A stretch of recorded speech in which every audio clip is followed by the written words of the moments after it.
नमस्कार प्यारे बंधु, चलिए सच जानते हैं। आज कहानी है उस धरती की जिसे बिहार कहते हैं। वो बिहार जिसके सीने में सियासत ने इतना जख्म दिए कि वो आज तकदीर का हिस्सा बन चुके हैं। और इस कहानी की दो किरदार नहीं बल्कि दो खिलाड़ी हैं। एक जिसने कहा कि मैं गरीबों की आवाज हूं और दूसरे ने कहा मैं सुशासन की आगाज हूं। लेकिन आज सवाल है कि आवाज और आगाज के इस 40 साल के लंबे दौर में बिहार को क्या मिला। आज चिरहरण होगा उस राजनीतिक घटना की, हर उस दोस्ती की, हर उस धोखे की जिसने बिहार की राजनीतिक पटकथा लिखी। तो प्यारे बंधु बने रहिए मेरे साथ और समझते हैं इसकी कहानी को। तो बिहार की कहानी शुरू करने से पहले उस जमीन को समझना होगा जिस पर सियासत की खेल खेली गई। आजाद भारत का वो बिहार जहां दशकों तक कांग्रेस का एक छत्र राज था। कहने को लोकतंत्र था लेकिन सियासत की जमींदारी कुछ खास और उच्च जातियों के हाथ में था।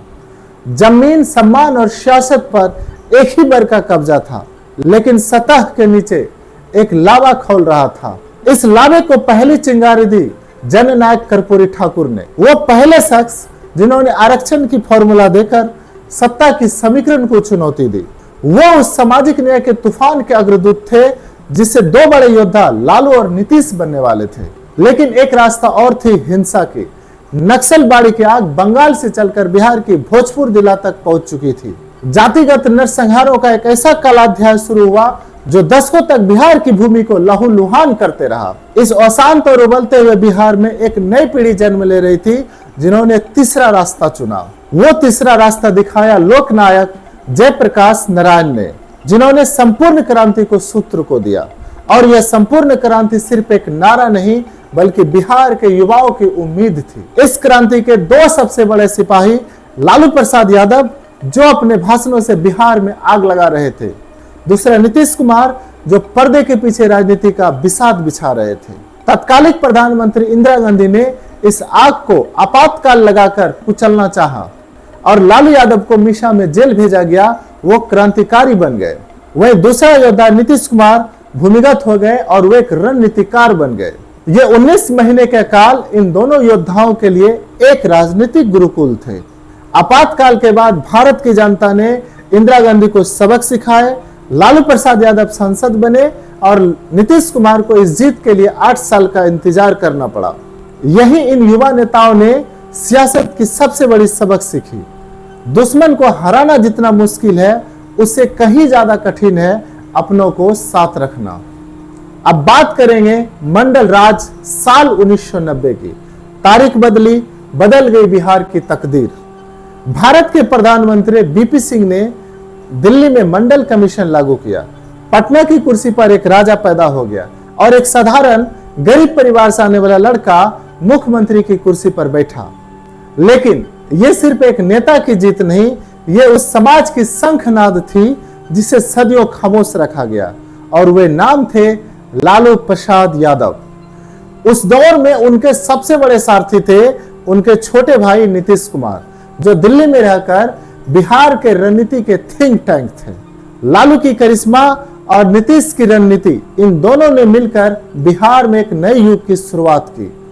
लालू ने प्रशासन की चेहरा को बदल दिया, दशकों पुरानी जमे जमाए ब्यूरोक्रेटिक की समीकरण को तोड़ दी। लेकिन अनेक आलोचकों ने इसे प्रशासन का यादवीकरण कहा। और इसी समय सत्ता के एक नए केंद्र उभरे, लालू प्रसाद के साले साधु यादव, जिस पर आरोप लगा कि अब सत्ता पटना से नहीं बल्कि लालू आवास से उनके साले साहब चला रहे हैं।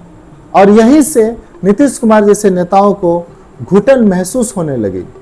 और इस घुटन का विस्फोट 1994 में पटना के गांधी मैदान से हुआ, कुर्मी चेतना रैली से। यह सिर्फ रैली नहीं थी, लालू के एमवाई समीकरण मुस्लिम यादव के खिलाफ नीतीश का एल के लव कुश समीकरण की युद्ध घोष थी। यहीं से टूटा शीशा और यहीं से बिखरे रिश्ते। अब बात है ग्रहण काल की। 1995 के बाद लालू का दूसरा चेहरा सामने आया और एक के बाद एक घोटाले, अलकतरा घोटाला, दवा घोटाला और वो घोटाला जिसने पूरे देश को हिला दिया, चारा घोटाला। एक ऐसा सिस्टम जो सालों तक सरकारी खजानों को दीमक की तरह चाट रहा। जब आंच लालू तक आई तो उन्हें जेल जाना पड़ा। उन्होंने भारतीय लोकतंत्र का सबसे बड़ा आश्चर्य दिखाया। अपनी पत्नी लाबड़ी देवी को, जो एक गृहिणी थी, बिहार का मुख्यमंत्री बना दिया और यहीं से आरजेडी पर परिवारवादी पार्टी का ठप्पा लगा। और इसी दौरान बिहार ने वो काले पन्ना देखा जिसे आज भी लोग भुला नहीं पाए। 1999 का शिल्पी गौतम हत्याकांड, एक रहस्यमयी मौत, सत्ता के गलियारों तक जाती उंगलियां। आखिर क्या था वो सच जो कभी सामने नहीं आया? इसी दौरान विपक्ष ने आलोचना करते हुए जंगल राज कहा और वह तमगा आज तक आरजेडी से चिपका हुआ है। और इसी जंगल राज के खिलाफ एक आदमी सुशासन का नारा लेकर आया और दशकों तक बिहार में संघर्ष करते रहा, जिनका नाम है नीतीश कुमार। 15 साल लंबे इंतजार के बाद लालू यादव के शासन का अंत हुआ और पटना की गद्दी पर बैठे सुशासन बाबू नीतीश कुमार। सड़कें बनने लगी, अपराधी जेल जाने लगे, लड़कियों को साइकिल मिली तो बिहार की बेटियों को पंख लग गए और नीतीश ने प्रशासन का तरीका बदल दिया। उन्होंने बेहद और कुछ भरोसेमंद आईएएस ऑफिसरों को लेकर के एक कोर ग्रुप बनाया और सरकार उन्हीं के दम पे चलाई। और लालू से बिल्कुल विपरीत, उन्होंने अपने परिवार को और अपने बेटे निशांत कुमार को सत्ता के गलियारों से कोसों दूर रखी। यह उनकी ब्रांडिंग थी। नीतीश ने सिर्फ विकास नहीं किया, उन्होंने जाति का जवाब जाति से दिए, लेकिन ज्यादा चतुराई से। उन्होंने दलितों में महादलित बनाए, पिछड़ों में अति पिछड़ा बनाए। उन्होंने लालू जी के वोट बैंक को टुकड़े कर दिए।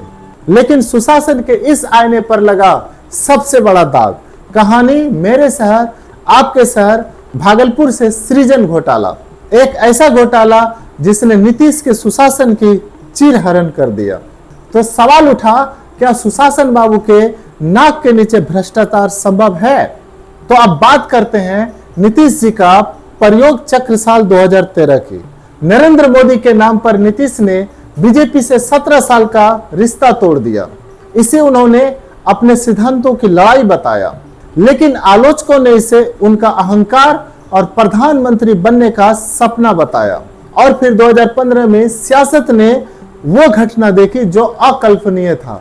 मोदी लहर को रोकने के लिए दो बड़े दुश्मन नीतीश और लालू एक साथ हो गए, महागठबंधन बना और ऐसा जीता कि सारे समीकरण धरे रह गए। और इसी सरकार में नीतीश ने अपना सबसे बड़ा और विवादास्पद फैसला लिया, शराबबंदी। एक ऐसी फैसला जिसके नियत पर कोई शक नहीं है, लेकिन इसके नतीजों पर आज भी सवाल खड़े किए जा रही है। लेकिन ये बेमेल शादी मात्र 20 महीने तक चली। उप मुख्यमंत्री तेजस्वी यादव पर भ्रष्टाचार के आरोप लगे और फिर आई वो रात 26 जुलाई 2017 की, जब नीतीश ने कहा कि मेरी अंतरात्मा जग गई है, इस्तीफा दिया और 24 घंटे के अंदर, जी हां 24 घंटे के अंदर उसी बीजेपी के साथ सरकार बना लिए जिन्हें कोस कर नीतीश कुमार ने चुनाव में वोट मांगे थे। बिहार हैरान थे, लोग हैरान थे, लोग पूछ रहे थे क्या यह अंतरात्मा की आवाज थी या अफसर की। चक्रव्यूह कहानी खत्म नहीं हुई, यह चक्रव्यूह जो घूमता रहता है। 2020 के चुनाव में नीतीश कुमार मुख्यमंत्री बने, लेकिन बीजेपी के छोटे भाई बनकर उन्हें यह हैसियत मंजूर नहीं थी। अगस्त 2022 में नीतीश ने पलटी मारी और बीजेपी पर आरोप लगा कि वे उनकी पार्टी को तोड़ना चाहती है, इसलिए वे गठबंधन से बाहर आ गए और एक बार फिर किस शरण में गए, उसी लालू प्रसाद यादव जी के आरजेडी के पास, जिन्हें विपक्ष ने एक नया नाम दिया, पलटू राम। अब अंत में देखते हैं लालू प्रसाद यादव और नीतीश कुमार के भविष्य फल की। एक ने समाज को आवाज दी, वहीं दूसरे ने सुशासन की परिभाषा दी। एक पर परिवारवाद का आरोप है तो वहीं दूसरे पर अफसरवाद का।